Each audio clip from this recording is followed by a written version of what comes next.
Bismillahirrahmanirrahim. Alhamdulillahirabbil alamin. Wassalatu wassalamu ala asyrofil anbiya'i wal mursalin. Nabiyina wa rasulika wa habibika Muhammadin wa ala alihi wa ashabihi ajma'in. Subhanaka la ilma lana illa ma 'allamtana innaka antal alimul hakim. Wa la haula wa la quwwata illa billahil aliyyil azim. Bapak-bapak dan ibu-ibu jemaah salat maghrib Masjid Al-Qurban Kompleks Bumi Mas yang dirahmati Allah. Alhamdulillah kita sehat-sehat dan dapat kembali melaksanakan ibadah salat maghrib berjamaah, kemudian bertahan tidak pulang sampai Isya untuk bersama-sama mengkaji ayat-ayat Al-Quran yang pada malam hari ini kita awali dengan ayat 23 surah As-Sajdah, surah ke-32. A'udzubillahi minasyaitonirrajim. Wa laqad atayna Musal kitaba fala takum fi miryatin min liqa'i wa ja'alnahu hudan li bani Israil. Dan sesungguhnya kami telah menganugerahkan kepada Musa Alkitab, yaitu Taurat. Wala takum fi miryatin, maka janganlah engkau dalam keraguan min liqa'ihi, dari pertemuannya. Wa ja'alnahu hudan li bani Israil, dan kami menjadikannya petunjuk bagi Bani Israil. Nah, ini ayat memberikan perbandingan tentang Nabi Musa, Taurat dan umatnya dengan Nabi Muhammad, Al-Quran dan umatnya. Jadi meskipun ayat ini bicara tentang Nabi Musa, Taurat dan kaumnya, tapi tujuannya adalah kepada masyarakat Makkah yang kepada mereka Nabi Muhammad diutus, Al-Quran diturunkan oleh Allah Subhanahu wa Ta'ala. Jadi seakan-akan ini menjelaskan tentang kaum musyrikin, ya, yang berpaling dari ayat-ayat Allah yang diturunkan kepada Nabi Muhammad, sebagaimana terbaca pada ayat yang lalu, ayat 22. Nah, dalam konteks ini semua pihak diingatkan tentang pengalaman penolakan kitab suci oleh generasi terdahulu, yaitu umatnya Nabi Musa menolak Taurat. Nah, Nabi Muhammad yang menerima Al-Quran diingatkan tentang kesudahan dan sukses yang dicapai oleh Nabi Musa. Sedang para pendurhaka yang berpaling meninggalkan Al-Quran diingatkan tentang kaum Nabi Musa yang ditimpa siksa oleh Allah akibat menolak tuntutan tersebut. Jadi di sini Nabi itu sering diberi perbandingan, kisah-kisah nabi-nabi terdahulu yang menghiasi lembaran Al-Quran itu sebagai perbandingan. Karena memang logika kita itu kan sebenarnya berbasis perbandingan. Jadi misalnya tinggi rendah itu kan karena perbandingan, baik buruk, jauh dekat, ya, itu perbandingan. Makanya ketika Allah itu tidak ada perbandingan, nah disitulah orang akan terbelah. Ada yang menganggap tidak ada, ya, karena tidak ada perbandingan. Bagaimana kita mengatakan ada kalau perbandingannya tidak ada? Kan susah, kan? Ini manis, kan? Bagaimana kita mengatakan manis kalau tidak ada perbandingan, hambar, kan? Jadi logika hidup itu berbasis perbandingan. Siang, ya, karena siang itu terang, ya. Kalau malam kadang. Nah, di kampung sini, di kota ramai, nah ini ada perbandingan, ya. Jadi logika hidup kita itu berbasis perbandingan.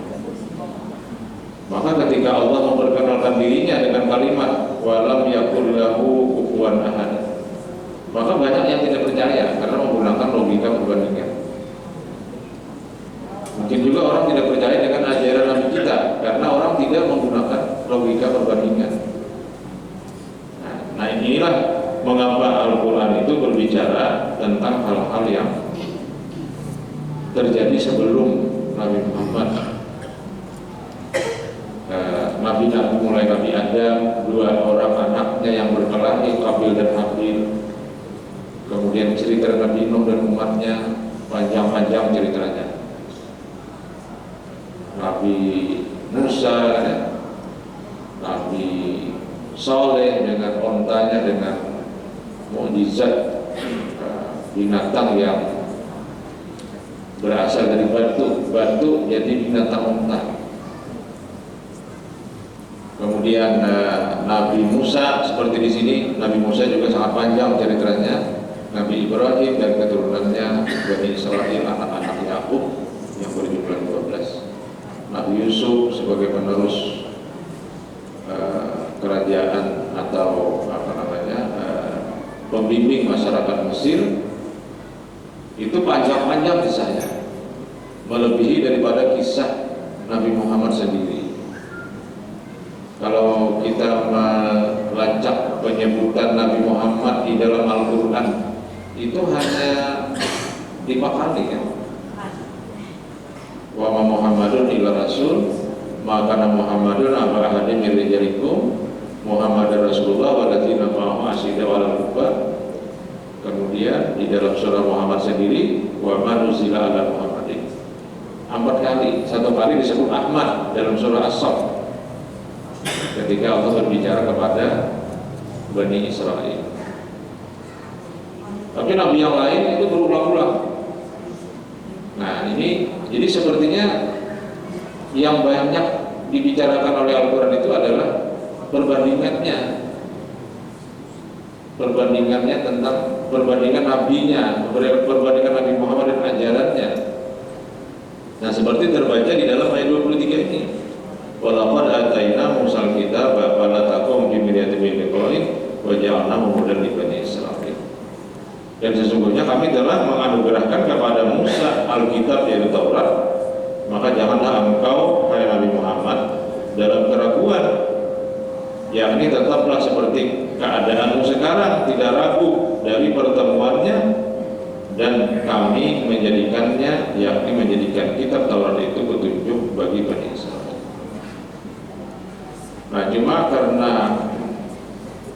zaman Nabi ini kan masih zaman teknologi pengarsipan itu masih belum canggih, jadi kitab-kitab sebelumnya ini hilang. Ada yang mengatakan Injil yang asli itu di Turki, tapi sampai sekarang juga belum nampak. Seandainya ada yang betul-betul itu misalnya asli, ya mesti dicetak lah, mesti dicetak ulang supaya mengetahui apakah sebenarnya Al-Quran ini merupakan kelanjutan Taurat. Jadi tampaknya hilang, semuanya hilang. Yang terjadi justru umat nabi-nabi sebelumnya ini, terutama umat Nabi Musa dan umat Nabi Isa, itu melakukan perubahan-perubahan, dan informasi tentang perubahan itu ada di dalam Al-Quran. Nah, berbeda dengan Al-Quran, Al-Quran ini menghadapi zaman teknologi pengarsipan yang canggih. Jadi kalau kita baca sejarah, misalnya Timur Tengah itu melahirkan banyak ilmuwan. Itu dari mana ilmuwan itu? Pertama, diinspirasi oleh Al-Quran yang menyuruh untuk meneliti alam. Jadi Al-Quran ini nyuruh meneliti alam. Apalagi yang zuruna ilal ibili kaifa khuliqat. Muncul ilmu zoologi, ilmu binatang. Karena bunyinya kan apalah yang zuruna, apakah mereka tidak meneliti, melihat dengan seksama ilal ibili kepada unta, kaifa khuliqat, sebagaimana diciptakan binatang gurun yang bisa berjalan sangat jauh tanpa singgah di warung pada minum. Oh, ternyata struktur fisik onta itu punya kantong air di dalam ininya, di dalam tubuhnya. Nah, wa ilal jibali kaifa nusibat. Bagaimana gunung diciptakan? Di Mekah banyak gunung. Oh, ternyata gunung itu ada yang berisi batu. Batu itu ada batu yang bercampur emas, ada batu bara, ada batu besi, batu granit. Kalau di Martapura dulu namanya batu red Borneo. Wah, ada kan dulu masa-masanya. Ada tangguhan batu gitu ya, batu aja. Bertengah malam tangguhan batu ya. Muncullah ilmu gunung kan, ilmu tentang gunung. Jadi Islam menyuruh meneliti alam. Kemudian karya-karya dari Yunani, para filosof-filosof yang banyak menggunakan logika dan hasil penelitian terhadap alam, diterjemahkan ke dalam bahasa Arab oleh ahli-ahli bahasa pada zaman Bani Umayyah dan Bani Abbasiyah. Lahirlah ilmu pengetahuan, muncullah teknologi pengetikan. Katanya orang-orang Perancis itu ketika menyerbu Timur Tengah, terutama Mesir dan wilayah Palestina, mereka membawa penerjemah dan membawa mesin tik. Jadi ditulis. Nah itu kan kemudian terus berkembang sampai sekarang. Teknologi pengarsipan itu sudah luar biasa. Sekarang ini yang namanya artificial intelligence atau kecerdasan buatan, ini betul-betul menggeser peran manusia ke mesin. Jadi manusia ini kira gak kita pakai lagi. Manusia ini yang terpakai itu mesin. Yang diperlukan itu nanti adalah manusia yang mampu menciptakan mesin. Robot, teknologi robot itu kan sebenarnya kecerdasan buatan. Bahkan di Google itu ada satu aplikasi untuk menyusun pidato. Saya lupa namanya itu apa aplikasinya, nama saya ada itu. Jadi misalnya kalau orang mau berpidato tentang pemilu, dia tanya aja Google itu, aplikasi itu, nanti akan keluar dalam bahasa apa namanya, bahasa Inggris, bahasa Arab, bahasa Perancis, bahasa Urdu, keluar. Jadi mungkin staf ahli gubernur untuk menyusun pidato itu nanti tidak terlalu penting lagi, karena semuanya sudah tersedia. Nah ini teknologi penyimpanan data, big data, data agung, data banyak, big besar, data yang sangat besar. Jadi teknologi server yang menyimpan dan bisa melayani dan dipanggil datanya. Dan inilah saya kira juga mengapa Islam yang dibawa oleh Nabi Muhammad menjadi agama terakhir yang rahmatan lil alamin. Kalau yang sebelumnya kan agama-agama lokal. Jadi di sekitar Irak, Iran, Palestina, Syam, Suriah, Mesir, di situ kan nabi-nabi. Tidak ada nabi di Blok 1 misalnya. Di mana itu? Danau Irak, Alaska. Sekarang ada Alaska ya. Alaska di mana itu? Di Cikirau ya. Ya karena memang nabi-nabi dulu itu nabi lokal. Nah sekarang nabinya sudah nabi interlokal kan, jadi sudah global, nabi global, rahmatan lil alamin. Ini sesuai dengan kemampuan manusia menciptakan teknologi informasi. Jadi perbandingan tadi diperlukan dalam rangka untuk melihat bahwa ajaran Islam ini memang ajaran yang hebat sekali, yang paling hebat dari ajaran-ajaran Allah yang pernah diturunkan kepada umat manusia. Sehingga Nabi itu diberi gelar khairal mursalin, rasul terbaik. Terbaik itu karena didukung oleh kemampuan umatnya untuk mengembangkan ilmu pengetahuan dan teknologi yang mendukung untuk kegiatan agama. Dan kita sekarang menyaksikan itu. Jadi sekarang ini kada tahu itu hampir tidak ada lagi istilah kada tahu itu. Jadi kalau dulu kan dunia pengetahuan ini di Sumedang ya.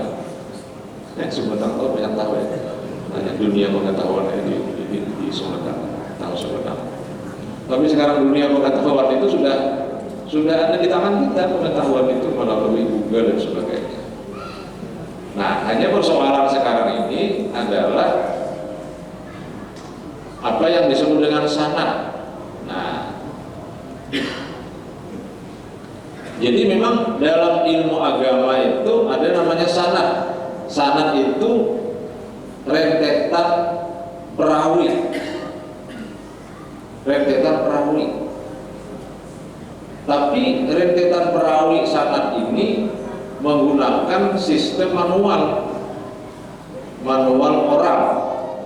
Nabi mengajarkan kepada sahabat, sahabat mengajarkan kepada tabi'in, tabi'in mengajarkan kepada tabi'in. Ini manual nih. Nah, lalu kemudian di antara tabi'in ada yang berkreasi kan, menulis. Nah, ini sudah mulai meningkat dari transmisi perpindahan ilmu secara manual orang menjadi literasi bacaan. Muncullah teknologi kertas tadi, muncullah pulpen, muncullah mesin teks. Sampai sekarang itu sudah, karena kalau dikisahkan lagi teknologi ini begitu canggih sekali, sehingga sanad sekarang itu menjadi dua. Satu sanad yang bersifat oral, lidah, ya, kalam. Yang kedua sanad dalam arti server atau penyimpan atau teknologi yang memberikan informasi. Sama jadi dalam transaksi, Bapak Ibu sekalian. Dulu transaksi ini manual. Bahkan saking manualnya itu jual beli itu harus barangnya dibawa ke tempat akad. Kita misalnya mau menjual berasnya dibawa ke tempat akad. Tempat akadnya adalah pasar. Beras dibawa ke pasar oleh petani. Kita datang ke pasar membeli beras. Manual kan? Sekarang ini tidak ada lagi. Sekarang pasar hilang. Pasar sekarang di langit, ke laut, di atas awan pasarnya. Kita mau beras, ketik beras apa? Beras umus. Ada di situ harganya, sebaliknya sekian. Jual beras tanpa dihitung. Oh, itu juga ditakar kan? Kalau dihitung kan payah kan, menghitung berapa biji kan terlalu rumit. Nah, harganya sebaliknya 210.000. Ongkos kirim gratis. Mungkin gratis mungkin. Untuk wilayah Kota Banjarmasin. Diklik kan, setelah kita setuju bayarnya di tempat, nanti COD bayarnya di tempat. Itu namanya perpindahan dari manual oral menjadi menggunakan teknologi. Nah, sama juga dengan ilmu. Ilmu ini sekarang menggunakan teknologi. Jadi teknologi ini penting. Cuma orang kemudian bertanya, apakah ilmu pengetahuan yang kita peroleh melalui jasa teknologi itu akan sama dengan ilmu pengetahuan yang diperoleh secara oral manual dari seorang ustadz atau seorang ulama? Jawaban ini kan bisa iya, bisa tidak, tergantung kan siapa orang ini yang menyampaikan, siapa gurunya, siapa. Oh, ada jelas gurunya, cuma ada di WA. Nah, bacaannya di situ diteruskan, berarti kan diteruskan berkali-kali ya, dari mana-mana kan ya. Kadang-kadang kita mencari silsilah sanadnya ini. Nah, makanya ilmu manual itu tetap diperlukan di zaman kecanggihan seperti sekarang ini. Artinya perlu dialog, perlu ada bukan monolog ya. Kalau sangat melalui teknologi informasi ini sifatnya monolog satu pihak. Kita buka ada dia, kita buka ada, kita buka ada. Kita mau tahu apa bacaan dua iftitah berdasarkan hadis yang sahih, keluar ini. Coba pertanyaan kemudian, apakah ini benar? Nah, sehingga ada yang mengatakan informasi yang berasal dari dunia digital itu tetap harus di cross check ke sumber-sumber yang lebih akurat. Nah, tapi itu urusan agak rumit. Yang ingin ulun jelaskan ini adalah bahwa ketika Nabi kita diingatkan dengan ayat 23 ini, Nabi kita diberi perbandingan bahwa Taurat yang menjadi petunjuk bagi Bani Israel pada zaman yang sangat sederhana, teknologi komunikasi informasinya, dan itu menjadi agama lokal, menjadi petunjuk bagi Bani Israel yang tinggal katakanlah di sekitaran Irak, kemudian orang menyebutnya di situ bulan sapi subur ya. Di sekitar bulan sapi subur itu, karena bulan sapi subur itu maksudnya ada daerah subur yang melingkar dari Irak kemudian menuju ke utara sampai ke Palestina, kemudian menuju ke timur, menuju ke barat, ke arah Afrika Utara, ke lembah Sungai Nil. Itu daerah subur, dan dari situlah asal muasal kehidupan manusia di muka bumi menurut sejarahnya. Dan disitulah juga Bani Israel hidup, disitulah umatnya Nabi Yusuf hidup, disitulah umat-umat agama terdahulu itu hidup. Nah, tetapi Al-Quran itu sama, bahkan melebihi daripada Taurat. Di dalam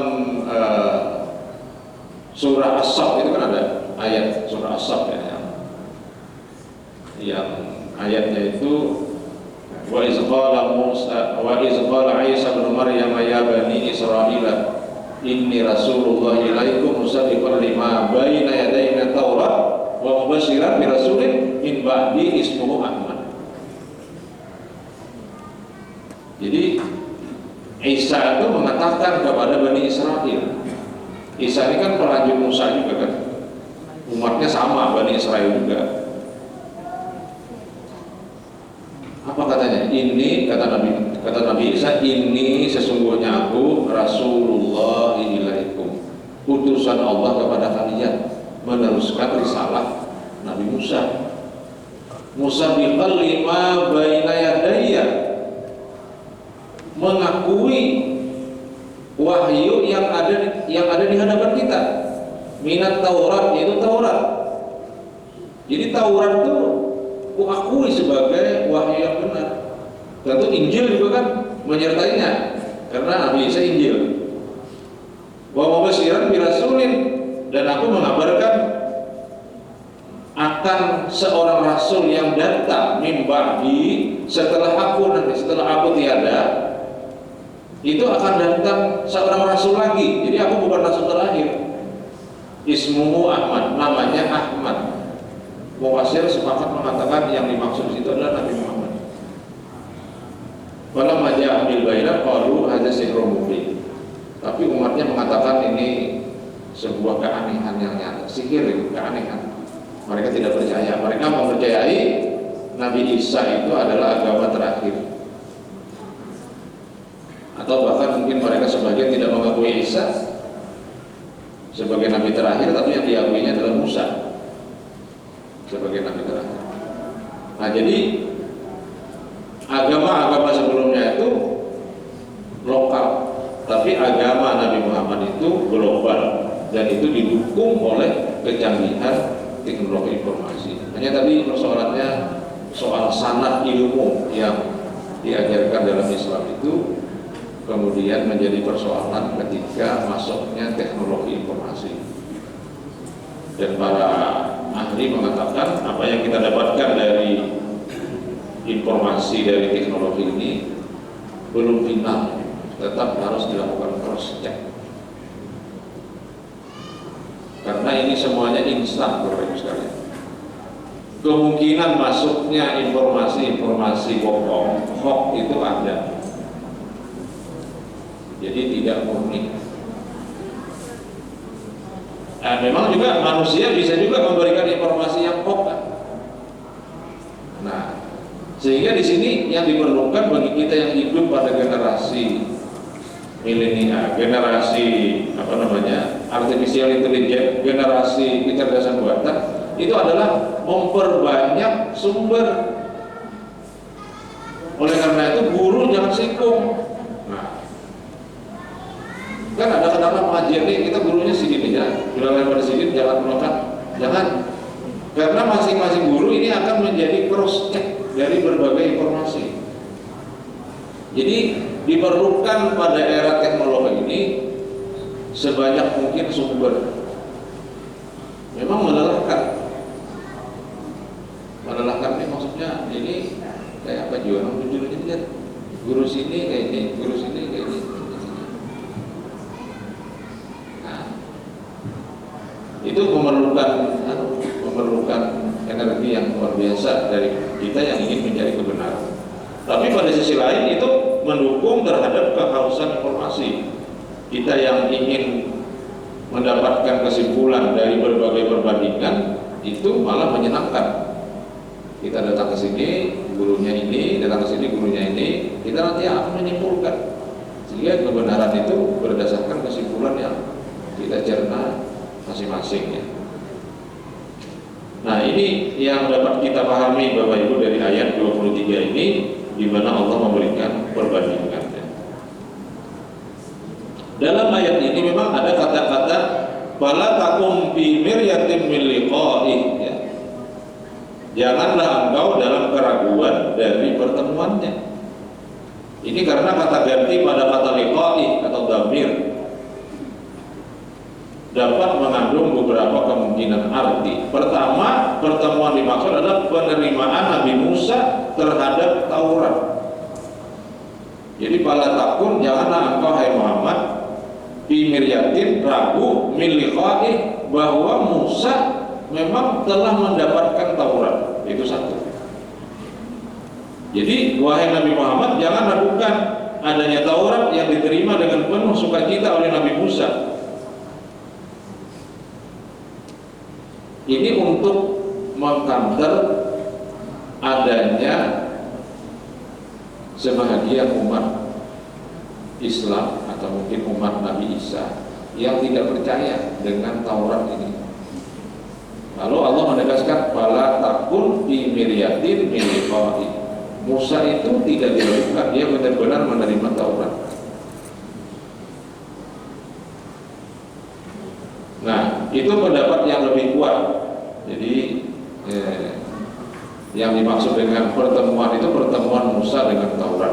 Ada beberapa pendapat lain, tapi mungkin tidak kuat pendapatnya, tidak kuat dalilnya.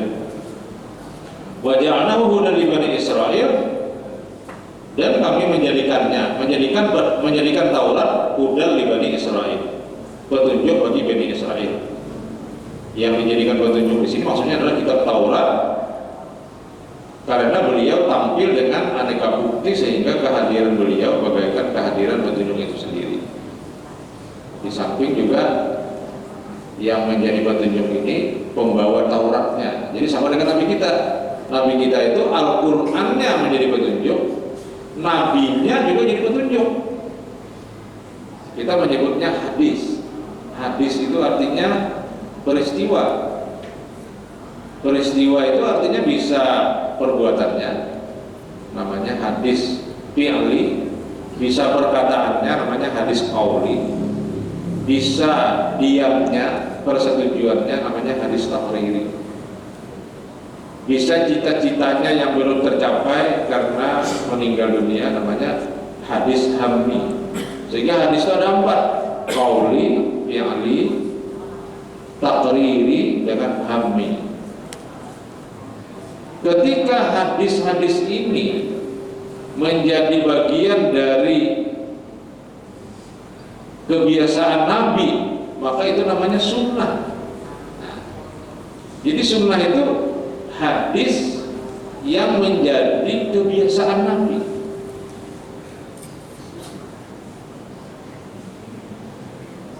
Kebiasaan Nabi, misalnya berkorban itu ya seekor onta itu untuk 7. Tapi ada hadis yang mengatakan Nabi berkorban seekor kambing atau seekor kibas atau domba untuk dirinya dan keluarganya dan seluruh kaum muslimin.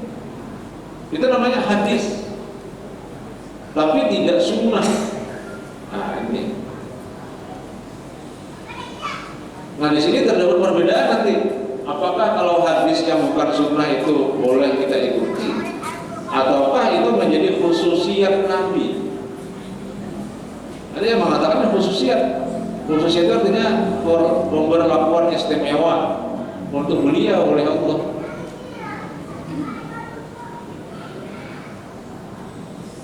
Poligami misalnya, poligami ini hadis atau sunnah? Mungkin hadis. Artinya kalau nikah sunnah kan, ya Nabi an-nikah sunnati, kawin itu sunnahku. Faman ragiba an sunnati falaysa minni, siapa yang tidak senang dengan sunnahku bukan termasuk golonganku. Kawinnya itu, tapi kawin banyak, nah itu hadis. Jangan dibalik. Kawin banyak sunnah, nah ya betul. Bakal dia nonton. Awal kalau anak belakang ini Nah, jadi ada sunnah, ada hadis. Hadis itu peristiwa-peristiwa yang, misalnya Nabi makan mengucup tangan, ya itu mungkin hadis, bukan sunnah. Karena mungkin tidak setiap makan seperti itu Nabi. Nabi kalau makan duduk seperti star lari. Ya mungkin itu hadis, bukan sunnah. Sehingga kalau kita makan ya bisa berjuntai di warung. Saya kalau pulang ke kampung mau warung, ya. Jadi warung ya, mana orang kisah, saya orang kampung kan macam-macam. Ada bujong, bangkal, ada kisah di warung ini dengar mau selesai. Ada judul apa namanya nyaring itu nama ini kisah. Nah jadi itu nanti dibahas mungkin dalam ilmu hadis ya soal ini. Tapi bahwa Nabi kita Muhammad SAW menjadi sumber itu iya, terutama yang sunnahnya, yang selalu Nabi kerjakan. Nabi itu selalu berjamaah, itu sunnah. Oh Nabi pernah membaca qunut, itu hadis. Karena tidak setiap subuh Nabi pakai qunut. Sehingga oleh ulama tertentu, walaupun tidak setiap subuh, tapi karena itu dilakukan oleh Nabi, maka kita boleh melakukannya setiap subuh. Nah itulah masyarakat di kampung-kampung, mereka pada mau kehilangan qunut. Ya ada kehilangan sabda, kehilangan qunut, kehilangan masjid. Itu jangan hilangnya masjid Muhammadiyah. Asalnya dikelola, akhirnya dia bilang kehilangan masjid berarti. Cuma ada perlu risau ya, kalau di Banjar masjid banyak, hilang satu tumbuh 1000 banyak. Nah, sehingga Nabi kita itu disebut juga di dalam Al-Quran dengan uswatun hasanah. Kemudian untuk mengetahui akhlak Nabi itu seperti dijelaskan oleh istri beliau Siti Fatimah, kana khuluquhul Quran. Akhlak Nabi itu itulah Al-Quran. Jadi Al-Quran itu sekaligus sebagai sunnah Nabi. Al-Quran artinya Nabi itu pasti akan menjadikan Al-Quran itu sebagai sumber tradisi kehidupannya. Nah, makanya sunnah itu kadang-kadang disebut juga tradisi. Orang Barat menyebutnya tradisi, kebiasaan yang dilakukan oleh Nabi. Tapi kalau sekali-sekali aja, nah itu bukan sunnah, itu hadis, peristiwa atau kejadian yang ada pada Nabi. Nah, ayat berikutnya ayat 24, wa ja'alna minhum a'immatan yahduna bi amrina lamma sabaru wa kanu bi ayatina yuqinun. Dan kami jadikan di antara mereka teladan-teladan yang memberi petunjuk dengan perintah kami ketika mereka bersabar, dan adalah mereka sejak dahulu terhadap ayat kami selalu yakin. Nah, ini petunjuk yang datang kepada Bani Israel telah membuahkan antara lain lahirnya pemimpin-pemimpin yang wajar diteladani di antara mereka. Walau demikian ada juga di kalangan Bani Israel yang menolaknya. Nah, ayat ini, ayat ke-24 ini menegaskan, dan kami kata Allah menjadikan di antara mereka itu Bani Israel teladan-teladan, a'imah.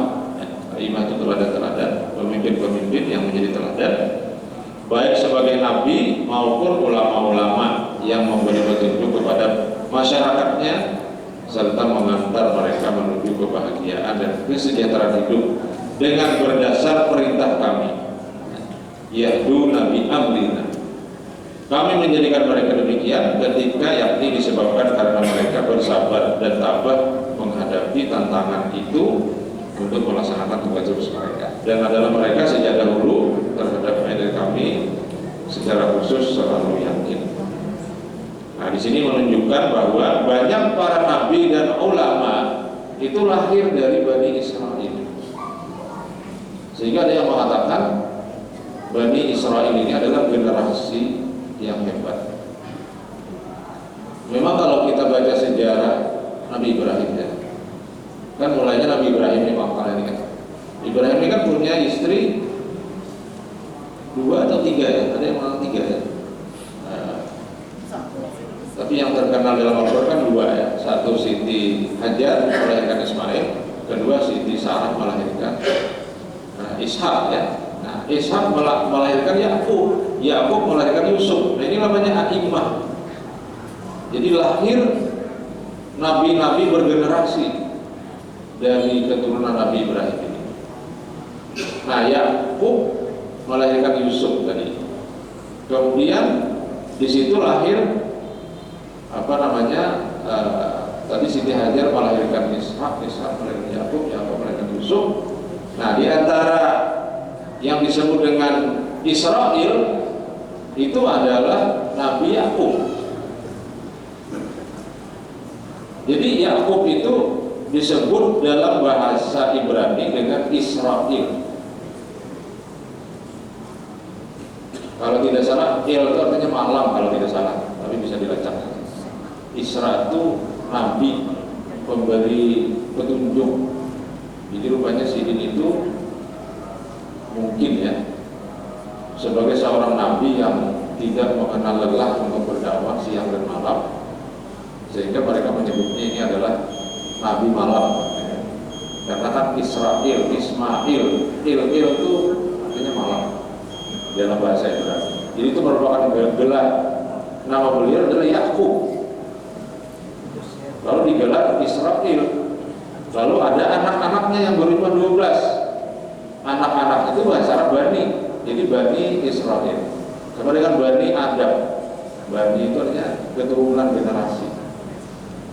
Nah, sehingga dijelaskan di sini, wa ja'alna minhum a'immatan yahduna bi amrina lamma sabaru wa kanu bi ayatina yuqinun.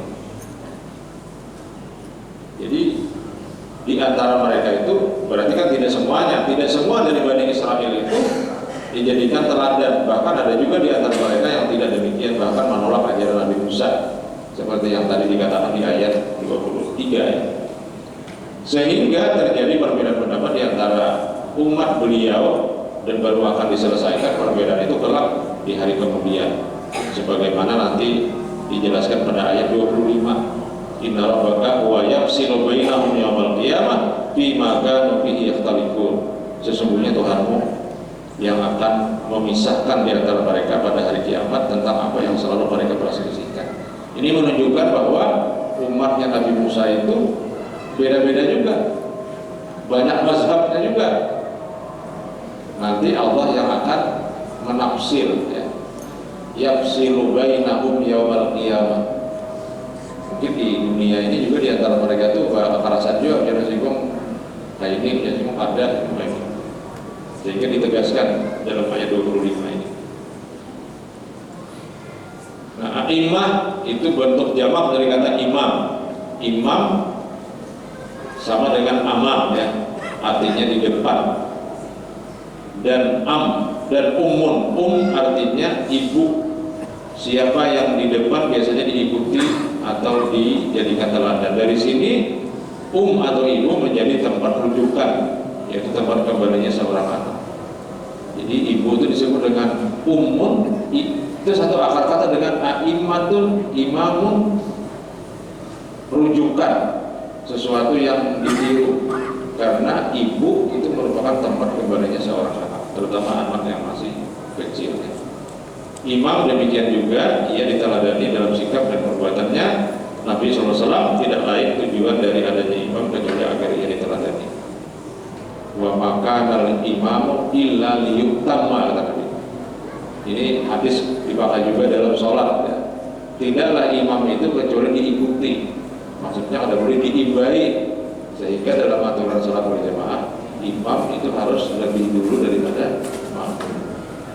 Jadi ketika imam rukuk, sudah rukuknya rata, baru kita juga turun. Ketika imam berdiri dari sujud, baru kita naik juga. Itu namanya innama ju'ilal imamu liyutamma dalam hadis Nabi. Nah, ini beberapa hal yang bisa menjelaskan terkait dengan ayat 23 ya, dan 24 serta 25 dari surah As-Sajdah yang berbicara tentang Nabi Musa untuk menjadi perbandingan bagi Nabi kita SAW,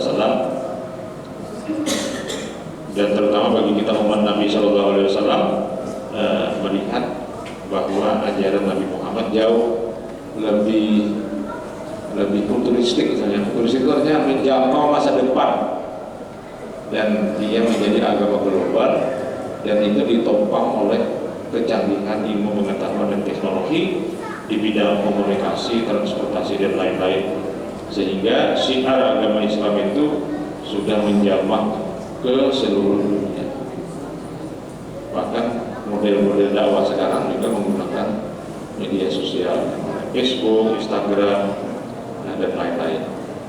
Nah, cuma kalau kita buka media sosial, isinya memang sangat beragam. Kita misalnya ingin, kalau kita buka YouTube misalnya, kita misalnya ingin membuka, kita ingin mendapatkan informasi ceramah dari YouTube tentang tauhid, itu macam-macam isinya.